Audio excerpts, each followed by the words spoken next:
पहले तो इनके वो लगते थे कि भाई 72 हूरे दिखेंगी जन्नत जाके असलियत में, और अब इनको मोहतरमा को लग रहा है कि हमारे कंट्री ने ऐसे ही ओपन फायर कर दिया विदाउट एनी वैलिड रीजन। दीदी आप पागल वागल हैं क्या?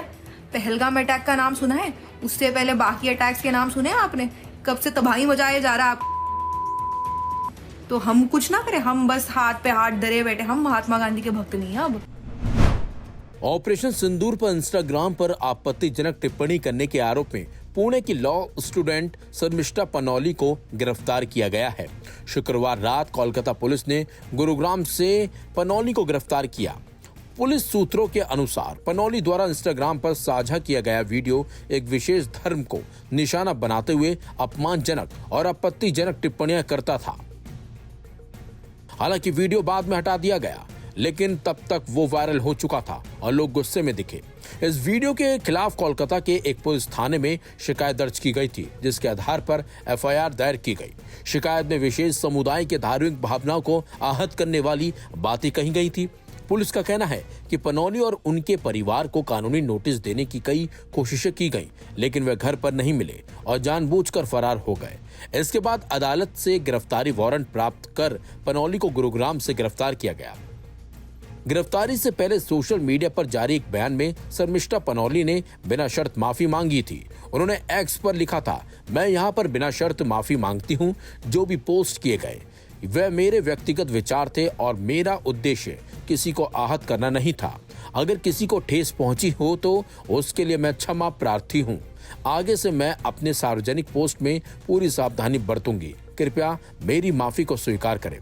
आपको बता दें, ऑपरेशन सिंदूर भारत द्वारा 7 मई को लॉन्च की गई एक सैन्य कार्रवाई थी, जो 22 अप्रैल को हुए पहलगाम आतंकी हमले के जवाब में की गई थी। इस ऑपरेशन में भारत ने पाकिस्तान और पीओके स्थित आतंकी ठिकानों पर सटीक हमले किए थे। इस संदर्भ में सोशल मीडिया पर देशभक्ति की भावना चरम पर थी।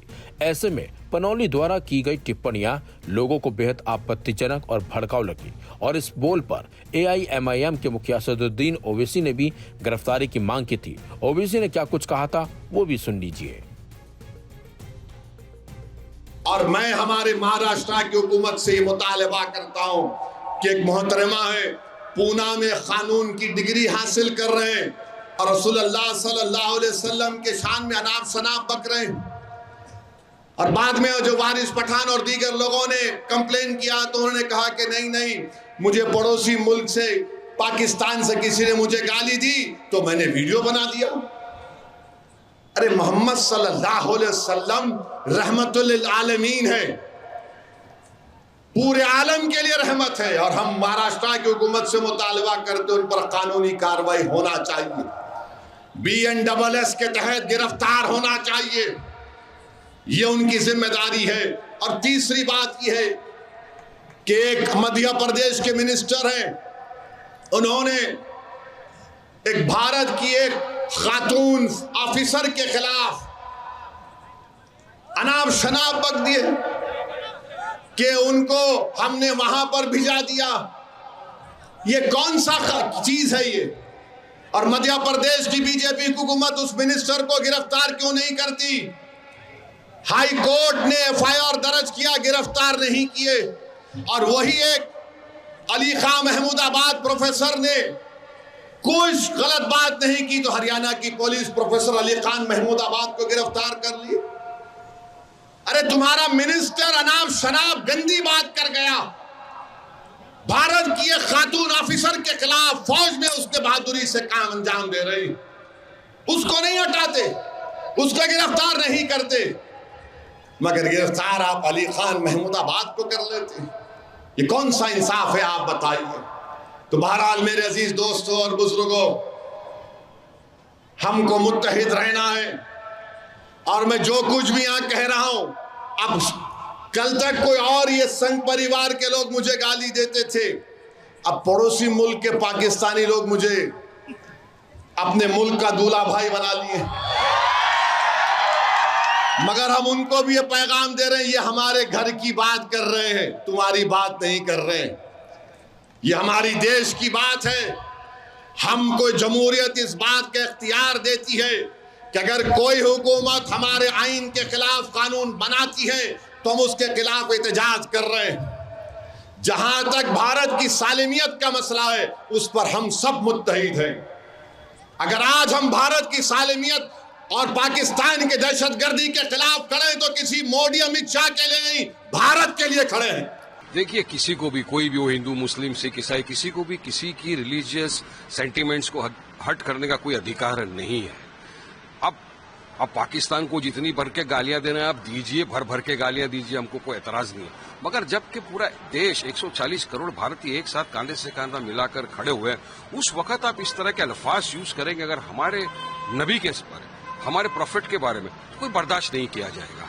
आप गुस्ताखी कर रहे हैं, इसके खिलाफ में काफी लोगों ने एहतजाज दर्ज करा है, लीगल एक्शन की मांग की कि भाई नफरत ना फैले, नफरत को रोकने के लिए इनके खिलाफ लीगल एक्शन लिया जाए। हमने भी कहा, सरकार से गुहार लगाई कि भाई इनको रोकिए, इनके खिलाफ लीगल एक्शन लीजिए। हमारे पार्टी प्रेसिडेंट ने भी कहा कि सरकार लीगल एक्शन ले, कि इस तरह की भाषा का, इस तरह का जो भाषा का प्रयोग किया जाएगा हमारे हुजूर की शान में, कोई बर्दाश्त नहीं करेगा।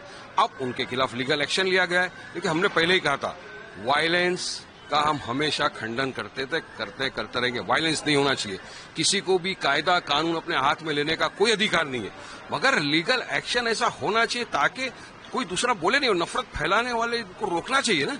नहीं, मैं मुबारकबाद दूंगा उन तमाम सरकारें जो किसी के रिलीजियस सेंटिमेंट को हर्ट करता हो, जैसे हुजूर पाक सल्लल्लाहु अलैहि वसल्लम हो गए, या कोई देवी देवता हो गए, या इस देश के कोई इंपॉर्टेंट पर्सन जैसे छत्रपति शिवाजी महाराज हो, गांधी जी हों, डॉक्टर भीमराव अम्बेडकर साहब हों, जिनको दुनिया चाहती है, जो रिस्पेक्टेड लोग हैं, ऐसे लोगों के खिलाफ अगर कोई अपमानित जनक बातें बोलता है तो मैं आज नहीं 50 बार मैं असेंबली में बोल चुका हूं, साहब ये एक इससे बहुत बड़ा लॉ एंड ऑर्डर की सिचुएशन खराब हो जाती है।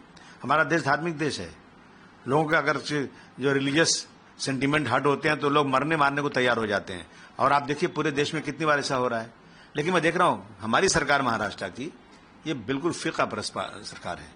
अगर चाहे MF हुसैन साहब ने कोई देवी देवताओं की तस्वीर कोई बना दी जिस पे लगा हिंदू भाइयों को कि हमारी सेंटिमेंट हर्ट हो रहे हैं, तो उनके खिलाफ इतने FIR हुए कि उनको हिंदुस्तान छोड़ के भागना पड़ा, और वो जाके इतने मशहूर आदमी, उनका इंतकाल हुआ कतर के अंदर, कतर ने उनको उनके इतने मशहूर होने पर उनको नेशनलिटी दे दिया वहां की। छत्रपति शिवाजी महाराज की मां के खिलाफ अपमानित शब्द लिखे गए तो पूरी लाइब्रेरी पूना की तोड़ी गई, और कहा गया कि होम मिनिस्टर ने कहा कि हम जेम्स लेन को अमेरिका से लाकर मुकदमा चलाएंगे। लेकिन इसी मुल्क में जो भगौड़ी औरत है, ये तस्लीमा नसरीन, जिसको कोई मुल्क रखने को तैयार नहीं, मेरा मुल्क उसी नफरत, उसी सेंटिमेंट को भड़काने के खुशी में हमारे यहाँ, चाहे कांग्रेस सरकार हो चाहे बीजेपी सरकार हो, रेड कार्पेट बिछा के उसको रखा हुआ है यहाँ पर। मेरी मांग है कि ऐसे लोगों के खिलाफ एक कानून बनना चाहिए। ये स्पीच एंड एक्सप्रेशन के लॉ को लेकर के उसका जो बेनिफिट उठा रहे हैं लोग, उसको खत्म किया जाए। रिलीजियस सेंटिमेंट को भड़काने वाले के खिलाफ, ऐसे लोगों के खिलाफ एक ऐसा लॉ बनना चाहिए जो कम से कम 10 साल तक सजा उसमें हो और उनकी जमानत न होने पाए। ये लॉ बनना चाहिए देश में।